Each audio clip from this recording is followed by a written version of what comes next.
Olá, no programa de hoje, a dívida com a União e o semestre legislativo em Minas. A renegociação da dívida mobilizou atenções e avançou por caminhos diferentes ao longo dos últimos meses, em Brasília e por aqui. Quais devem ser os próximos capítulos? E os resultados de outras ações institucionais do Parlamento Mineiro, por meio de seminários e discussões de propostas com impactos diretos para a sociedade. Eu converso com o presidente da Assembleia Legislativa de Minas Gerais, deputado estadual Tadeu Martins Leite, do MDB. Bem-vindo ao Mundo Político, presidente. Sempre um prazer recebê-lo aqui. Prazer é meu, Marcos, de estar aqui mais uma vez na TV Assembleia, no Mundo Político, esse programa que traz tantas informações importantes de conteúdo, especialmente sobre o dia a dia da nossa Assembleia, do trabalho de todas as deputadas e deputados. Então, é um prazer estar com você mais uma vez. Uma honra para nós. Presidente, a partir de um movimento iniciado pelo senhor, ainda no fim do ano passado, o presidente do Congresso, o senador Rodrigo Pacheco, abriu negociações e apresentou um programa para dar novo tratamento às dívidas dos estados com a União, prevendo aí redução de indexadores, de juros e condições para amortização. Em paralelo, a Assembleia conseguiu aprovar, em primeiro turno, a adesão de Minas ao regime de recuperação fiscal. E o Supremo estendeu o prazo de carência dessa dívida até 1º de agosto. Por que foi necessário atuar em duas frentes? Primeiro, é importante para o telespectador nosso, talvez, fazer uma retrospectiva, um pouquinho do histórico, por que nós estamos discutindo isso agora. Nós estamos falando de uma dívida que iniciou em 98, com 14 bilhões de reais, que o Estado contraiu com a União. Deste período até hoje, o Estado já pagou do dinheiro do contribuinte em torno de 96, 97 bilhões de reais, e ainda essa dívida hoje está em torno de 170 bilhões de reais. Isso é um problema, ou seja, que se arrasta há mais de 20 anos.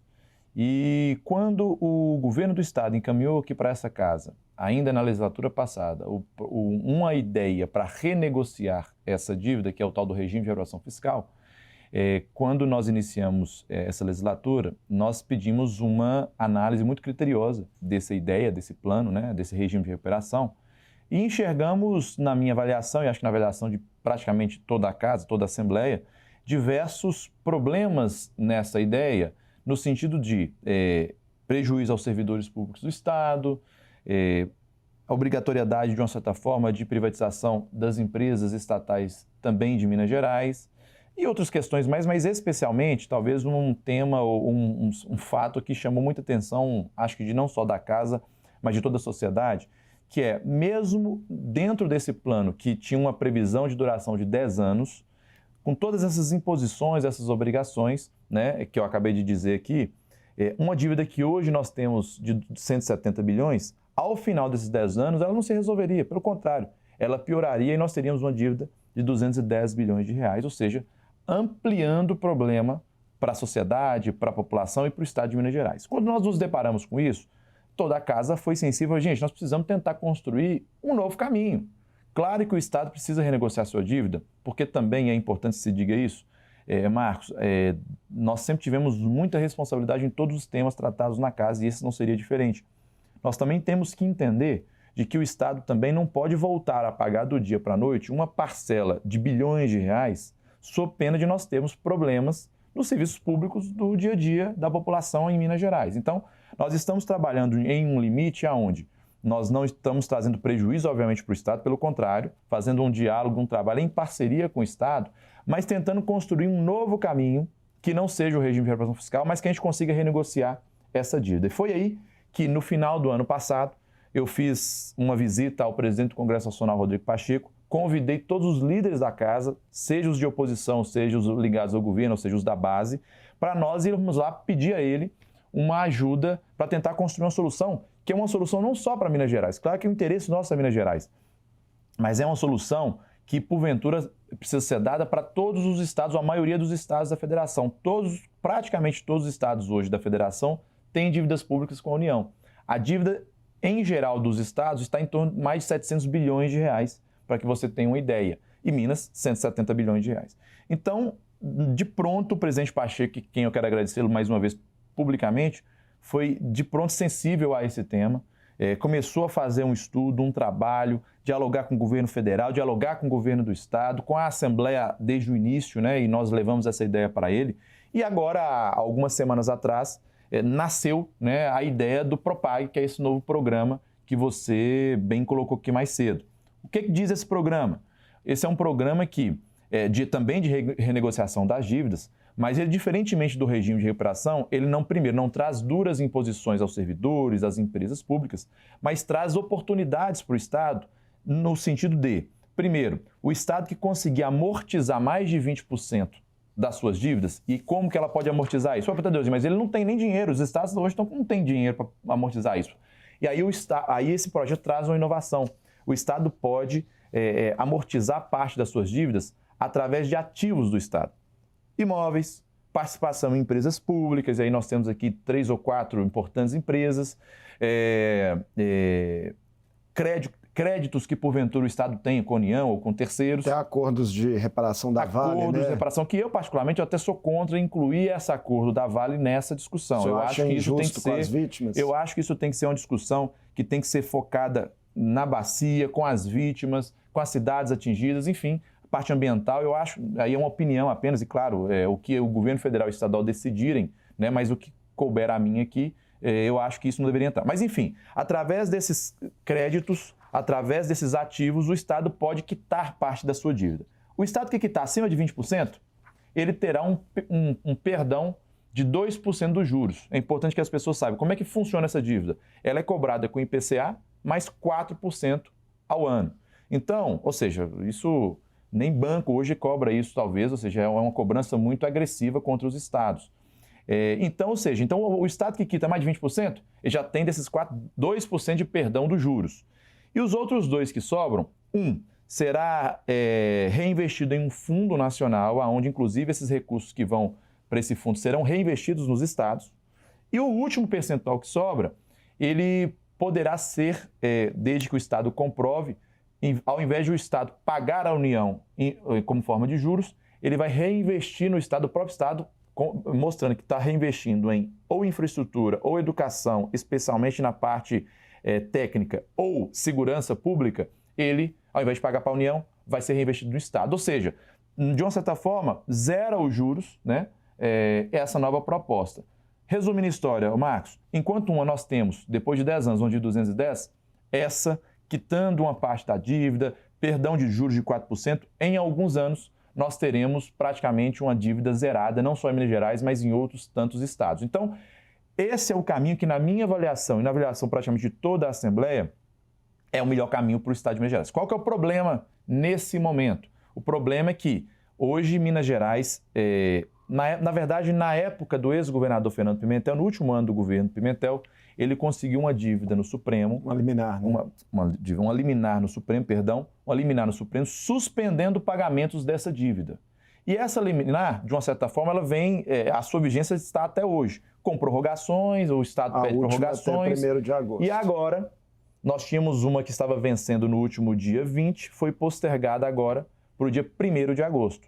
Então, desde o início desse processo, qual que é a minha fala e a fala da Assembleia? Olha, nós temos responsabilidade, nós não vamos perder o prazo, mas vamos lutar até o último instante para termos mais prazo, para que esse projeto de Brasília, do presidente Pacheco, consiga se viabilizar e, quem sabe, o Estado de Minas Gerais aderir a esse programa, que, na minha avaliação, e repito aqui, é muito mais benéfico para todos, especialmente para o Estado de Minas Gerais, nessa ideia. Então, a luta nossa hoje é conseguir mais tempo.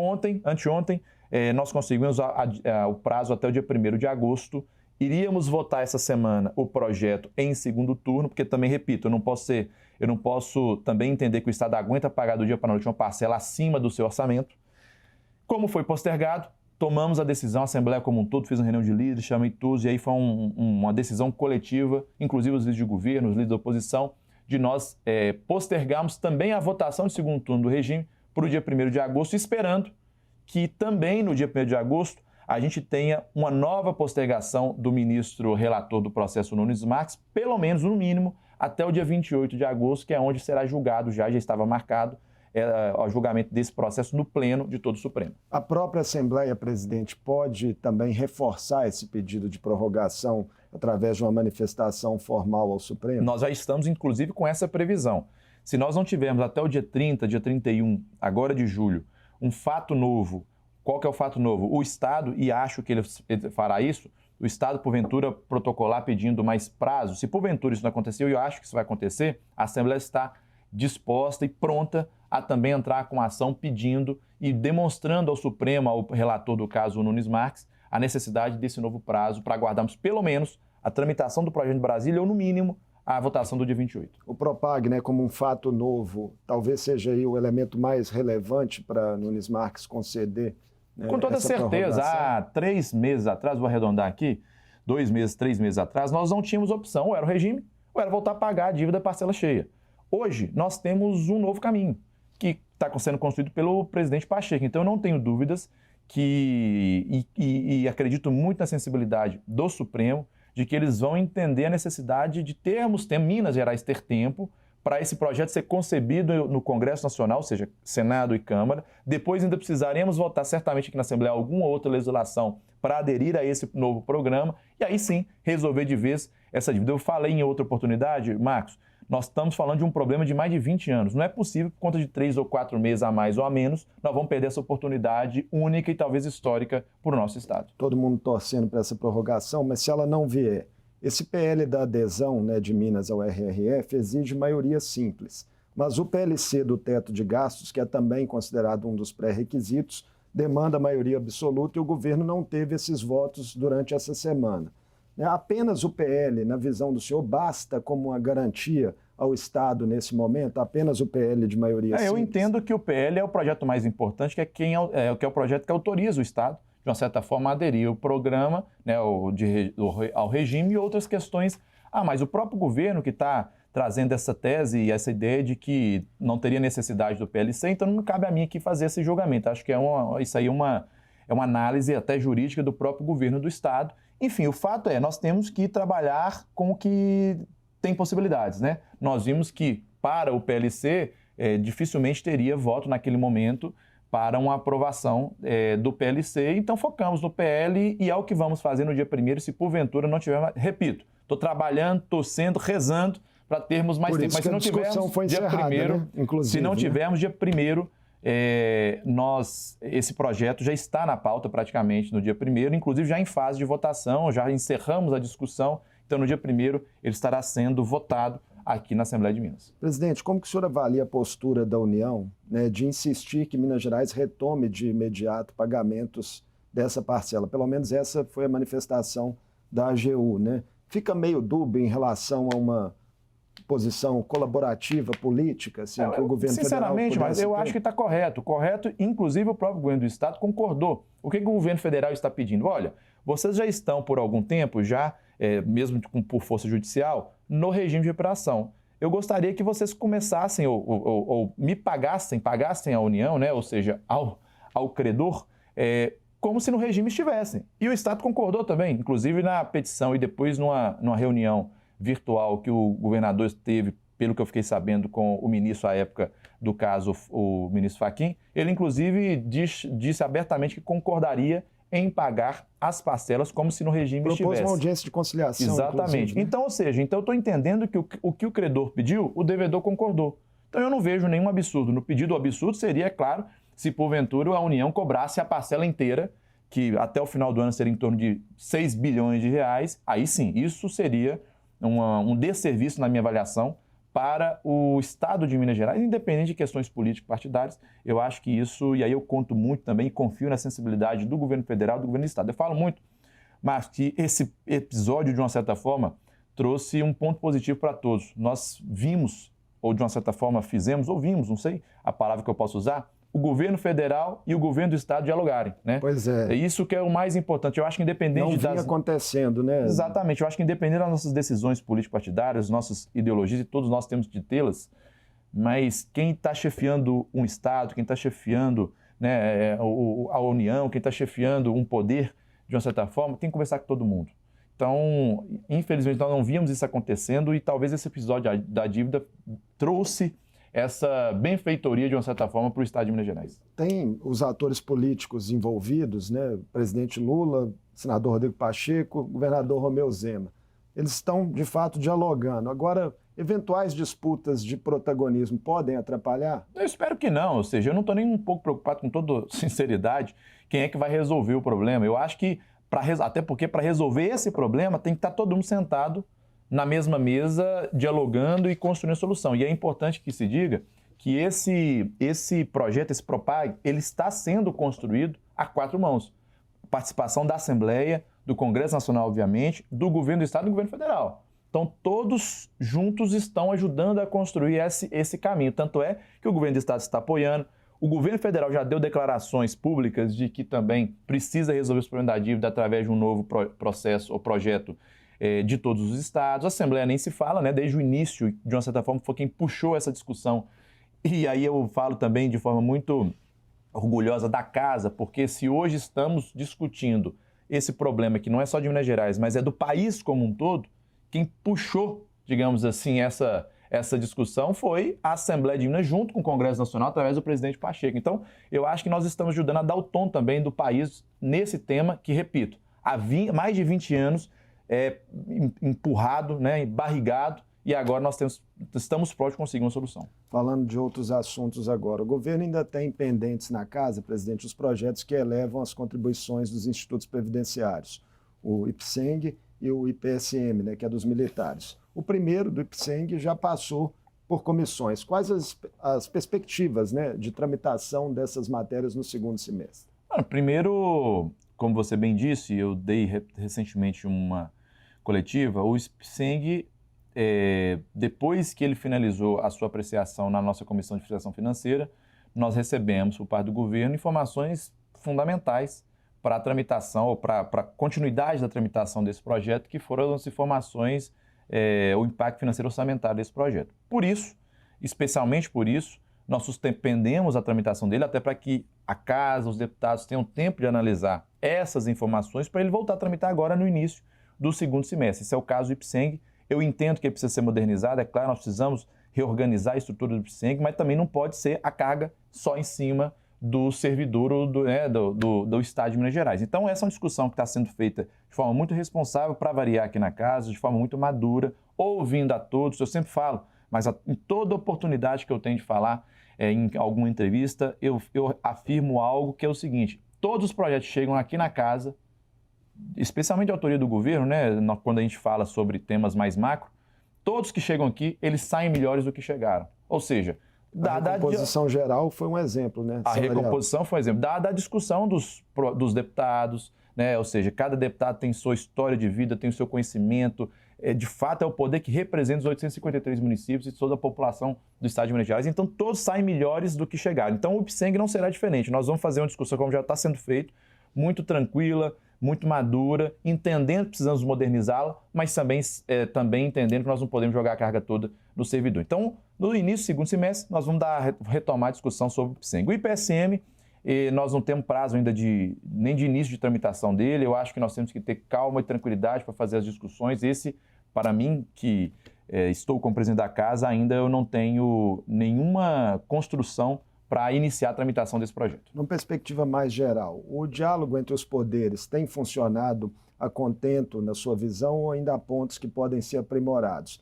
Pergunta porque a oposição, por exemplo, né, se queixa de que vetos do governador que a Assembleia teve que apreciar representaram supostas quebras de acordo, né? Sempre pode aprimorar. Eu acho que qualquer diálogo, todo dia a gente pode aprimorá-lo, enfim, especialmente do governo, com a Assembleia, com a sua base. Eu, particularmente, minha relação, meu diálogo, a harmonia com o Poder Executivo, ou seja, com o governador do Estado, com o vice-governador, com o Estado de modo geral, é muito boa. Com alguma frequência nós encontramos, atualizamos, conversamos, claro, sempre com muita independência, e essa talvez seja a palavra mais importante e a característica mais importante dessa casa, a independência, que eu prezo isso desde o início da nossa legislatura, mas, claro, com o diálogo e com a harmonia. Então, o diálogo da mesa, com o Executivo e com o Tribunal de Justiça, com o Ministério Público, com os poderes de um modo geral, é muito bom. Agora, é claro, com a sua base, com os deputados, sempre pode melhorar e cabe muito, né, essa função aos secretários de um modo geral, claro, ao governo, ao governador, mas ao secretário de um modo geral, especialmente, e aí é importante que se fale, Marcos, onde a gente consegue construir aqui compromissos, os compromissos têm que ser cumpridos. E falo isso respondendo a sua pergunta, ou seja, em alguns avanços em projetos de leis que nós conseguimos conquistar e foram construídos e negociados aqui internamente a favor dos servidores, a favor da população, enfim, independente de qual tema, claro, eles têm que ser respeitados. Quando porventura acontece um veto em algum projeto aonde um assunto foi exaustivamente discutido e construído aqui na casa, com as lideranças do governo, junto com as da oposição, isso traz um transtorno para a gente, uma frustração, mas é claro que, graças a Deus, esses casos são extremamente, cada vez mais raros aqui na casa. O semestre na Assembleia, presidente, também foi marcado por seminários legislativos regionalizados, né, que discutem ações para o enfrentamento da crise climática no Estado e também a instituição de um Estatuto da Igualdade Racial.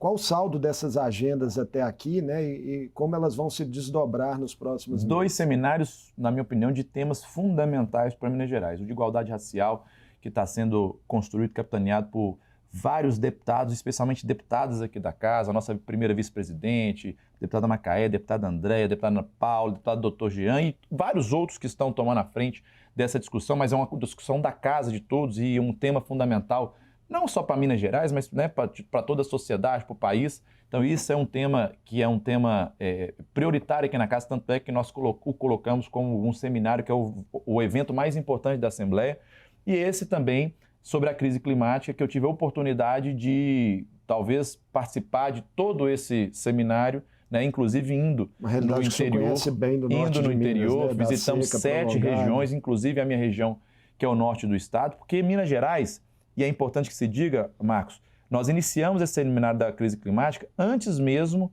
daquela tragédia que aconteceu no Rio Grande do Sul. No dia 14 de março, nós estávamos aqui no plenário da Assembleia, dando início a esse seminário. Claro, depois, quando aconteceu a tragédia no Rio Grande do Sul, nós intensificamos ele, especialmente também no interior, até porque, claro, eu acho que serve também para a gente de ponto de atenção, ponto de alerta, e de vez em quando, nas rodadas que nós fizemos no interior, eu passava um vídeo feito, inclusive muito bem feito pela TV Assembleia, na abertura nosso editor, Eric Araújo. Pois é, na abertura do seminário, e as pessoas de vez em quando ficaram impactadas. Isso é no Rio Grande do Sul? Não, é aqui em Minas Gerais mesmo. Cenas de carros sendo arrastados, de fortes chuvas, de uma seca horrível. Então, ou seja, Minas Gerais, com seus 853 municípios, nós temos aí realidades diferentes nas regiões. Mas quando se fala em crise climática, elas são muito parecidas. Ou é fortes chuvas, ou é geada, ou é forte seca, estiagem. Pra você ter uma ideia, no ano de 2023, ano passado, nós tivemos a pior estiagem no Brasil dos últimos 33 anos.